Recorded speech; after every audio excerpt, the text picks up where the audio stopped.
Chapter 16. My Story. Will you tell me a little about your childhood, briefly?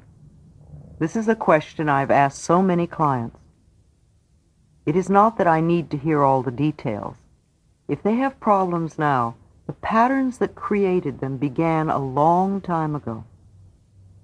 When I was a little girl of 18 months, I experienced my parents divorcing. I don't remember that as being so bad. What I do remember is when my mother went to work as a live-in domestic and boarded me out. The story goes that I cried nonstop for 3 weeks. The people taking care of me couldn't handle that, and my mother had to make other arrangements. How she managed as a single parent brings my admiration today.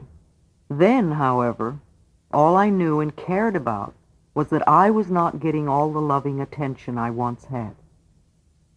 I have never been able to determine if my mother loved my stepfather or whether she married him in order to provide a home for us.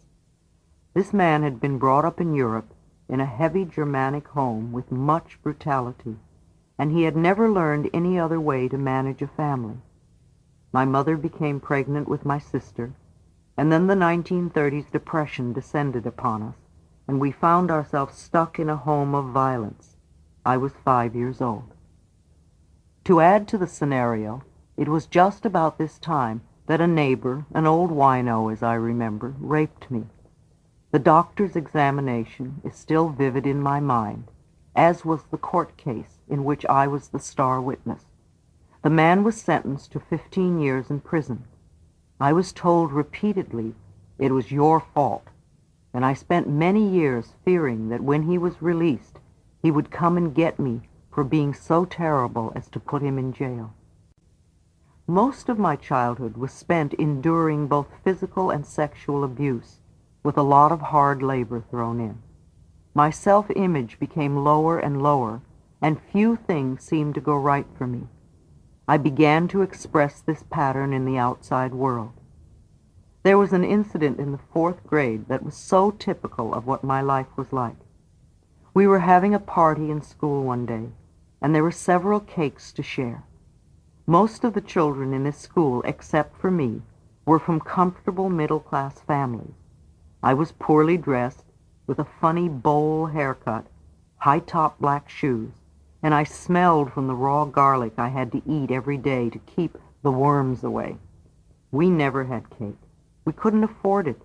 There was an old neighborhood woman who gave me 10 cents a week and $1 on my birthday and at Christmas.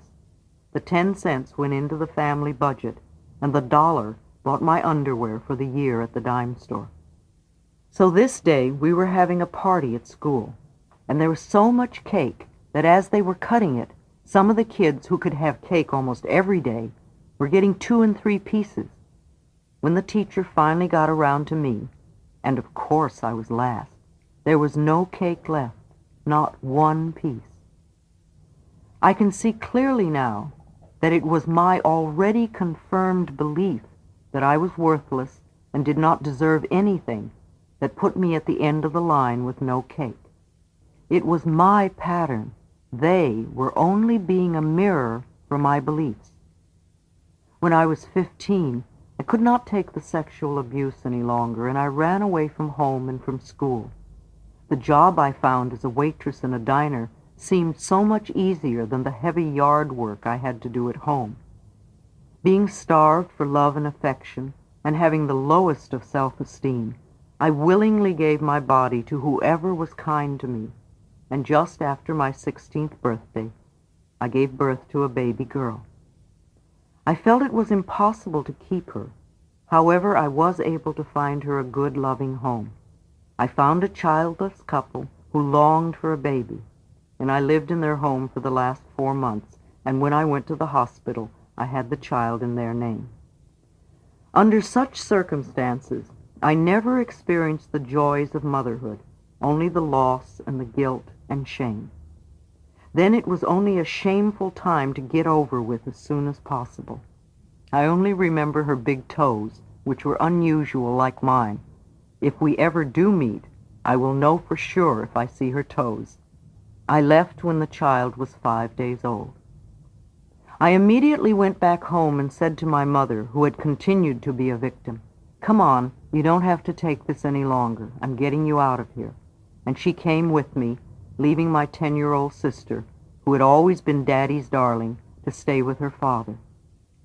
After helping my mother get a job as a domestic in a small hotel and settling her into an apartment where she was free and comfortable, I felt my obligations were through. I left for Chicago with a girlfriend to stay a month and did not return for over 30 years. The violence I experienced as a child, combined with the sense of worthlessness I had developed along the way, attracted men into my life who mistreated me and often beat me. I could have spent the rest of my life berating men, and I probably would still be having the same experiences. Gradually, however, through positive work experiences, my self-esteem grew, and those kinds of men began to leave my life. They no longer fit my old pattern of unconsciously believing I deserved abuse. I do not condone their behavior, but if it were not my pattern, they would not have been attracted to me. Now, a man who abuses women does not even know I exist. Our patterns no longer attract. After a few years in Chicago doing rather menial work, I went to New York and was lucky enough to become a high-fashion model. Yet even modeling for the big designers did not help my self-esteem very much. It only gave me more ways to find fault with myself. I refused to recognize my own beauty. I was in the fashion industry for many years. I met and married a wonderful, educated English gentleman. We traveled the world, met royalty, and even dined at the White House. Though I was a model and had a wonderful man, still my self-esteem remained low until years later when I began the inner work. One day, after 14 years of marriage, he announced his desire to marry another, just when I was beginning to believe that good things can last. Yes, I was crushed, but time passes, and I lived on. I could feel my life changing, and a numerologist one spring confirmed it by telling me that in the fall a small event would occur that would change my life. It was so small that I didn't notice it till several months later. Quite by chance, I had gone to a meeting at the Church of Religious Science in New York City. While their message was new to me, something within me said, "Pay attention," and so I did. I not only went to the Sunday services, but I began to take their weekly classes. The beauty and fashion world was losing its interest for me. How many years could I remain concerned with my waist measurement or the shape of my eyebrows? From a high school dropout who never studied anything, I now became an avaricious student, devouring everything I could lay my hands on that pertained to metaphysics and healing. The Church of Religious Science became a new home for me. Even though most of my life was going on as usual, this new course of study began to take up more and more of my time. And the next thing I knew, it was 3 years later, and I was eligible to apply to become one of the church's licensed practitioners. And that's where I began, as a church counselor many years ago. It was a small beginning. During this time, I became a transcendental meditator. My church was not giving the ministerial training program for another year, so I decided to do something special for myself. I went to college, MIU, Maharishi's International University in Fairfield, Iowa.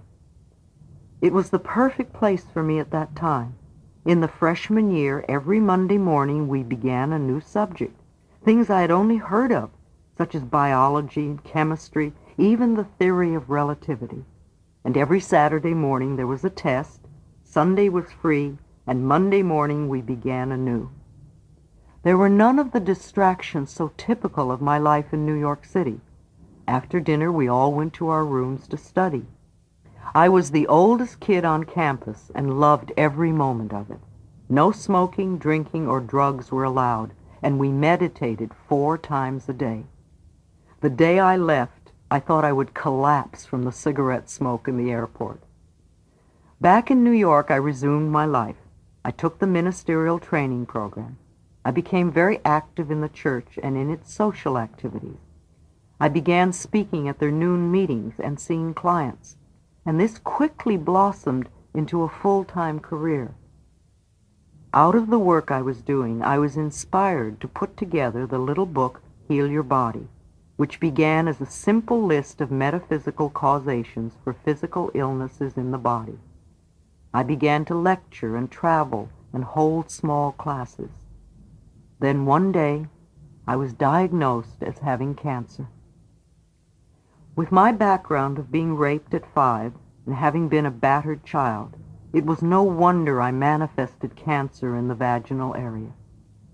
Like anyone else who has just been told they have cancer, I went into total panic.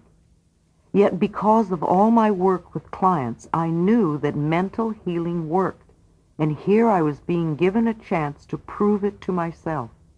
After all, I had written the book on mental patterns, and I knew cancer is a disease of deep resentment that has been held for a long time until it literally eats away at the body. I had been refusing to be willing to dissolve all the anger and resentment at them over my childhood.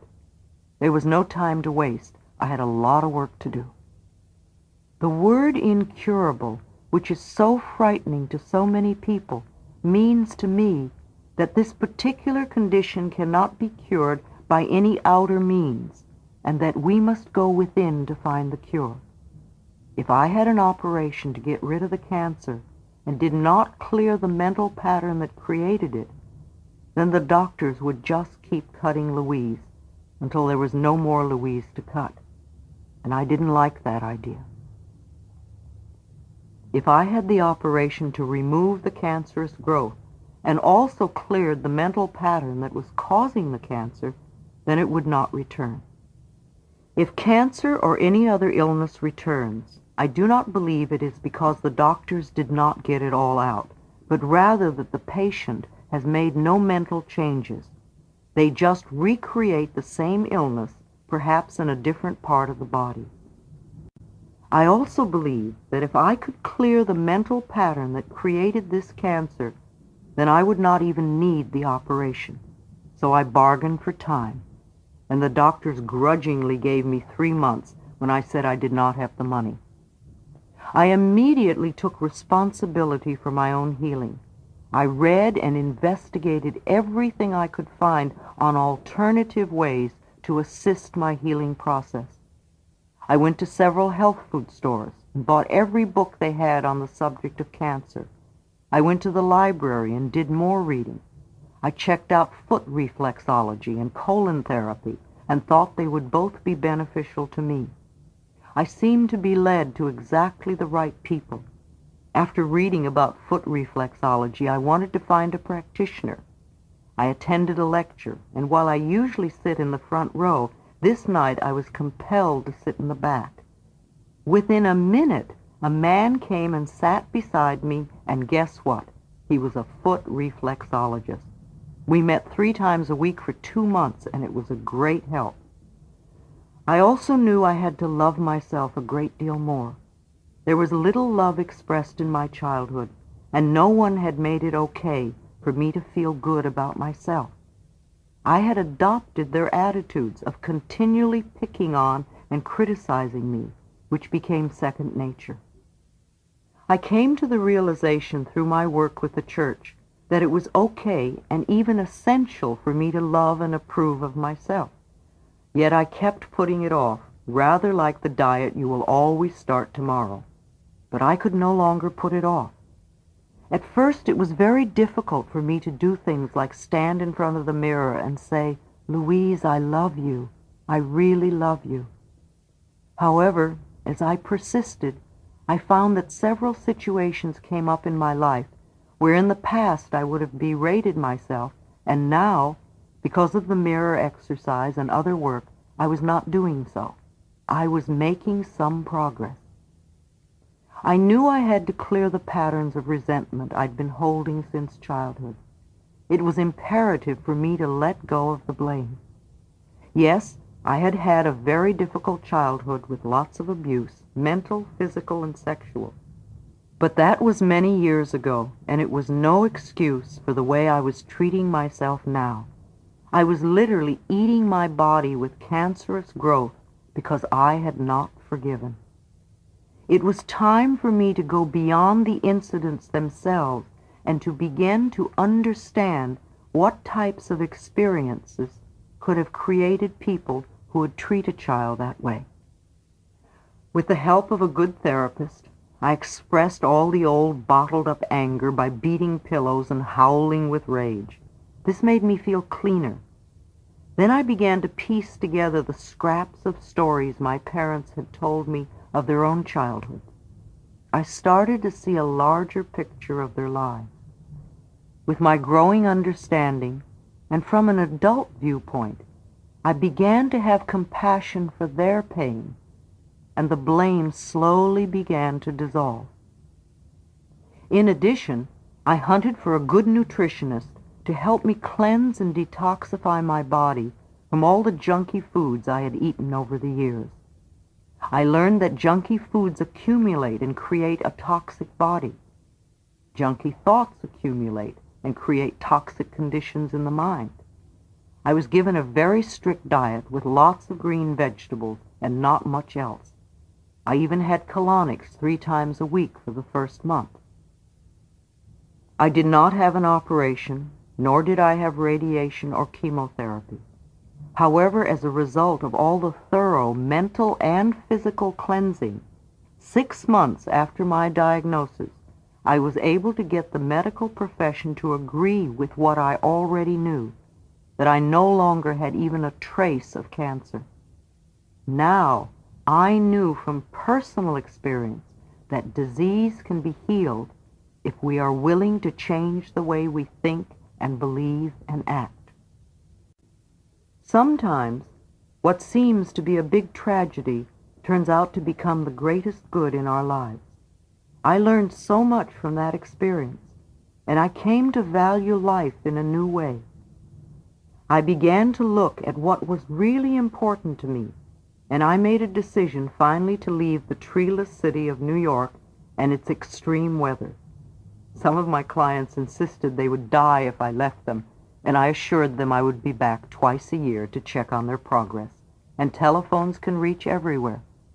So I closed my business and took a leisurely train trip to California, deciding to use Los Angeles as a starting point. Even though I had been born here many years before, I knew almost no one anymore except for my mother and sister, who both now lived on the outskirts about an hour away. We had never been a close family, nor an open one, but still I was unpleasantly surprised to learn that my mother had been blind for a few years, and no one had bothered to tell me. My sister was too busy-ish to see me, so I let her be and began to set up my new life. My little book, Heal Your Body, opened many doors for me. I began to go to every New Age type of meeting I could find. I would introduce myself, and when appropriate, give out a copy of the little blue book. For the first 6 months, I went to the beach a lot, knowing that when I became busy, there would be less time for such leisurely pursuits. Slowly, the clients appeared. I was asked to speak here and there, and things began to come together as Los Angeles welcomed me. Within a couple of years, I was able to move into a lovely home. My new lifestyle in Los Angeles was a large jump in consciousness from my early upbringing. Things were going smoothly indeed. How swiftly our lives can change completely. One night, I received a phone call from my sister, the first call in 2 years. She told me our mother, now 90, blind and almost deaf, had fallen and broken her back. In one moment, my mother went from being a strong, independent woman to being a helpless child in pain. She broke her back and also broke open the wall of secrecy around my sister. Finally, we were all beginning to communicate. I discovered that my sister also had a severe back problem that impaired her sitting and walking and which was very painful. She suffered in silence, and though she looked anorexic, her husband did not know she was ill. After spending a month in the hospital, my mother was ready to go home, but in no way could she take care of herself, so she came to live with me. Though trusting in the process of life, I did not know how I could handle it all, so I said to God, "Okay, I will take care of her, but you have to give me help, and you have to provide the money." It was quite an adjustment for both of us. She arrived on a Saturday, and the following Friday I had to go to San Francisco for 4 days. I could not leave her alone, and I had to go. And so I said, "God, you handle this. I have to have the right person to help us before I leave." And on the following Thursday, the perfect woman appeared and moved in to organize my home for me and my mother. It was another confirmation of one of my basic beliefs. Whatever I need to know is revealed to me, and whatever I need comes to me in divine right order. I realized it was lesson time for me once again. Here was an opportunity to clean up a lot of that garbage from childhood. My mother had not been able to protect me when I was a child. However, I could and would take care of her now. Between my mother and sister, a whole new adventure began. To give my sister the help she asked for presented another challenge. I learned that when I had rescued my mother so many years ago, my stepfather had then turned his rage and pain against my sister, and it was her turn to be brutalized. I realized that what started out to be a physical problem was then greatly exaggerated by fear and tension, plus the belief that no one could help her. So here was Louise, not wanting to be a rescuer, and yet wanting to give her sister an opportunity to choose wellness at this point in her life. Slowly the unraveling began. We progressed step by step as I strove to provide an atmosphere of safety while we explored various alternative avenues of healing. My mother responded very well. She exercised as best she could 4 times a day. Her body got stronger and more flexible. I took her to get a hearing aid, and she became more interested in life. In spite of her Christian Science beliefs, I persuaded her to have a cataract removed from one eye. What a joy for her when she began to see again, and for us to see the world through her eyes. She was so pleased to read again. My mother and I began to find time to sit and talk to each other in ways we had never done before. A new understanding developed between us. We both became freer as we cried and laughed and hugged together. Sometimes she pushed my buttons, which only told me there was something further for me to clear. In 1986, my mother passed away at 91, quickly and peacefully. We had cleared as much as we could, and both felt a release from guilt. My sister went back to her seclusion and is doing it her way. My work continues on an ever-expanding level. My staff continues to increase, and my goal is to create a world where it is safe for us to love each other. And this is where my life is now. In the infinity of life where I am, all is perfect, whole, and complete. Each one of us, myself included, experiences the richness and fullness of life in ways that are meaningful to us. I now look at the past with love and choose to learn from my old experiences. There is no right or wrong, nor good or bad. The past is over and done. There is only the experience of the moment. I love myself for bringing myself through this past into this present moment. I share what and who I am, for I know we are all one in spirit. All is well in my world.